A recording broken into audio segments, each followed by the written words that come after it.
Good morning সবাইকে। আরেকটা নতুন ব্লগ নিয়ে চলে এসেছি। সকালবেলায় উঠে ঠাকুরমশাই এদিকে চলে এসছে আর আমি এদিকে জামা কাপড় মেলে দিয়েছিলাম তাড়াতাড়ি করে। আর এখানে আশাদি আর রেহানা মিলে এখানে পরিষ্কার করছে। এই জায়গাটা মাঝে মাঝেই পরিষ্কার করতে হয়। আর এদিকে পুঁই মিটুলি নিয়ে এসেছিলো আশাদি, তো আমি কেটে নিয়েছিলাম, আশা দিয়েও কিছুটা হেল্প করছিল। আর এদিকে ঝাল সুজি করব, তো সুজিটা আর বাদামটা আমি আলাদা করে ভেজে নিয়েছি। এখানে গাজর, বিনস, ক্যাপসিকাম, কড়াইশুঁটি, টমেটো, তারপরে পেঁয়াজ সব একটু হালকা করে ভেজে নিয়েছিলাম। ভেজে জল দিয়ে এটা সেদ্ধ হতে দিয়েছি। আর এখানে আমার ব্ল্যাক কফি চলে এসছে। আমি ব্ল্যাক কফি খাবো আর ভাববো যে কি রান্না করব না করব, কেন এটাই আমি যেহেতু আমার নিজের টাইম বলেছি, মি টাইম, এইটুখানি টাইমই আমার জন্যে আমি পাই। তারপরে ঠাকুরমশাই পুজো স্টার্ট করে দিয়েছে, আমিও চলে গেছিলাম একটুখানি, কেন পুজোর ওখানে না থাকলে হয় না। আর রেহানা আর আশাদি এই কাঁচটাকে পুরো পরিষ্কার করছে।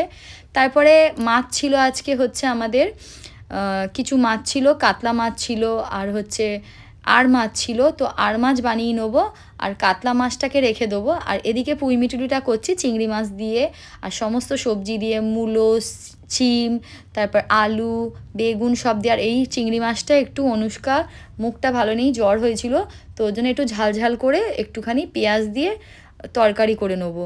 এদিকে ঘুগনি করে নিয়েছি রাত্রির বেলায় রুটির সাথে। আর আমার রান্না ডান। তো এখানে আমি আর মাছটা করে নিয়েছি, একটু অভিজিতের জন্য তুলে তুলে রেখে দিয়েছি। আর চিংড়ি মাছটা ঠিক এরকম করেছি, কষা কষা টাইপের, পেঁয়াজ দিয়ে টমেটো দিয়ে বেশি করে। আর পুঁই মিটুলিটা এখানে রয়েছে। তো অভিজিতের খাবারটা আমি বেড়ে রেখে দিয়েছি, কেন অভিজিৎ আলাদাভাবে বসে বলে ওর জন্য বেড়ে রেখে দিয়েছি। আর এখানে আমাদের যারা খাই, আমি, আশাদি, তারপরে মামুন, সবার একসঙ্গেই তরকারি আছে। তারপরে একটুখানি স্যুপ বানিয়ে নিলাম।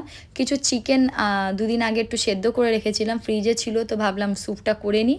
তো এখানে ভেজিটেবলস দিয়ে দিয়েছিলাম, কর্ন দিয়ে দিয়েছিলাম, গাজর, বিনস, ক্যাপসিকাম সবই দিয়েছিলাম। আর সেদ্ধ করা চিকেনটাও দিয়ে দিয়েছিলাম। এবারে সেদ্ধ করা চিকেনটা দিয়ে একটু ফুটিয়ে নেবো, তারপরে দেবো কর্নফ্লাওয়ারটা। কর্নফ্লাওয়ারটা দিলে একটু থিকনেসটা হবে। এর মধ্যে দিয়েছিলাম একটু ভিনিগার আর সয়া সস আর নুন মিষ্টি দিয়ে আমি এটাকে গোলমরিচ দিয়ে নামিয়ে দেবো তাড়াতাড়ি করে। আর সন্ধেবেলায় আবার অভিজিৎ এখন একটু লেট করেই বেরাচ্ছে, তো আমি একটুখানি চা বসিয়ে দিয়েছিলাম। তো দুধ চা বসিয়ে দিয়েছিলাম, এর মধ্যে আদা আর ছোটো এলাচ দিয়ে দিয়েছিলাম, কেন এখন ওয়েদারটা একটু চেঞ্জ হচ্ছে, সন্ধে তাড়াতাড়ি হচ্ছে।